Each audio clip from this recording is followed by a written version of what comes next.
plunge into the beauty, mystery, and excitement of the undersea world.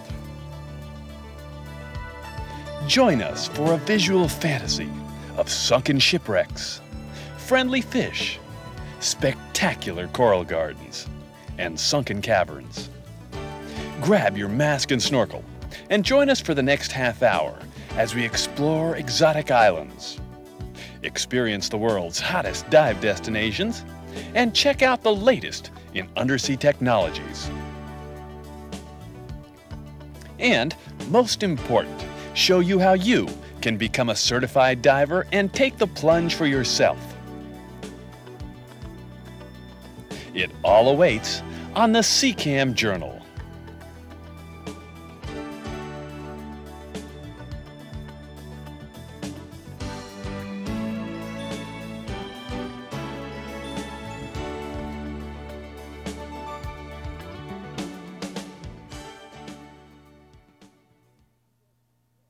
I'm George Montero, and welcome to the Seacam Journal's Guide to Liveaboard Diving in the Pacific. In this episode, we're going to visit two of the most exciting and exotic dive destinations in the world, Kona, Hawaii, and Cocos Island, 300 miles off the coast of Costa Rica. If you're ready for whales, sharks, dolphins, and manta rays, grab your dive buddy and let's get wet.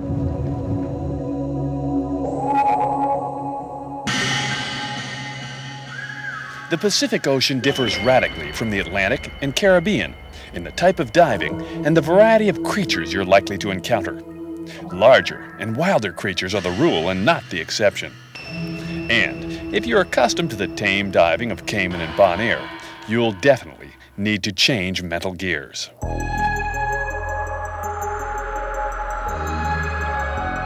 Where in the Bahamas, creatures are tame and accustomed to the sight of divers, in the Pacific, they don't know you and could care even less.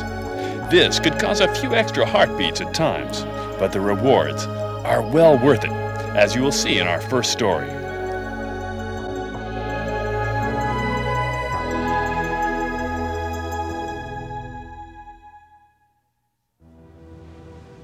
Coco Island. Rising from the depths of the Indigo Pacific, 260 nautical miles from the coast of Costa Rica, lies an island steeped in mystery. Referred to as Treasure Island in the books of Robert Louis Stevenson, $800 million worth of pirates' gold is believed to have been buried in its inner recesses. The largest uninhabited island in the world, its cliffs are punctuated with over 200 magnificent waterfalls, a true tropical rainforest, and species of flora and fauna that exist nowhere else in the world. The mystery and legend that surround this remote Pacific jewel is matched only by the magic of its undersea world.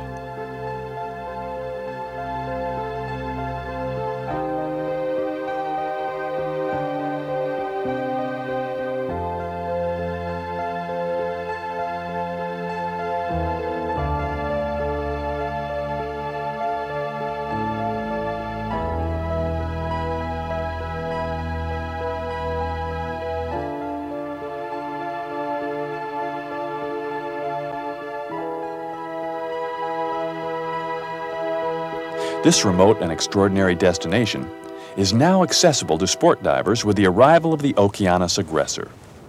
The Okeanos is not an ordinary aggressor ship, but a 120-foot luxury ocean-going yacht and research vessel.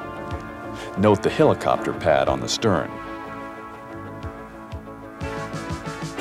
Recently flagged in her home port of Punta Arenas, her maiden voyage would take a select group of photographers and writers to see and report on the underwater wonders that Jacques Cousteau and the Calypso had recently uncovered. Though veteran underwater photographers like Greg Johnston and Marty Snyderman had covered the world for magazines like Skin Diver and Scuba Times, what they would find beneath the waters of Coco would exceed all expectations. Most of the best diving on Coco Island is found on the nearby volcanic islets. These seamounts, which project up from deep water, are littered with boulders and jagged outcroppings. They are patrolled by numerous white-tipped reef sharks.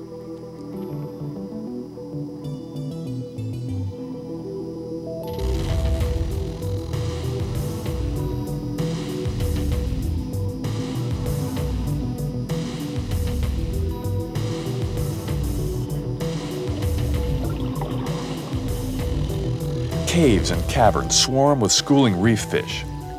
They are not hiding from the sharks, for at least during the day, they seem to live in perfect harmony, and are not even irritated by our persistent photographers.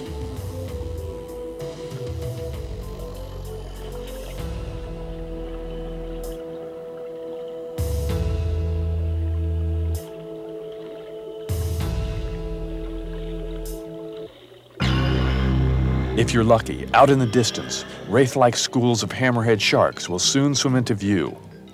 It's a sight no diver will soon forget.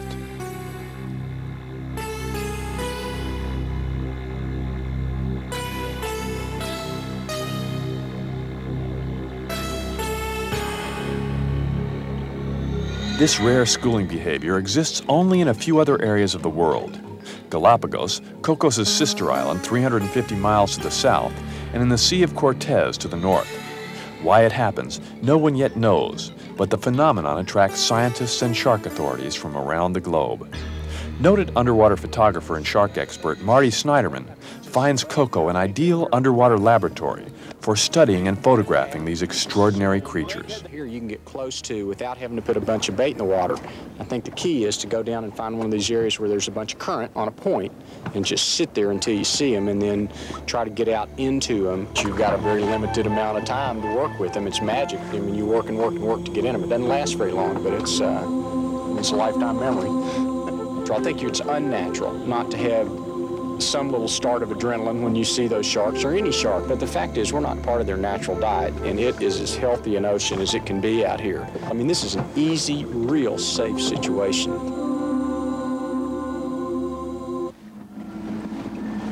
Well, I can get talked into doing this one again in about 30 seconds. Just sort of hanging out waiting for us? I shot a whole ride. That was exciting. Diving is a much more physical event in Coco.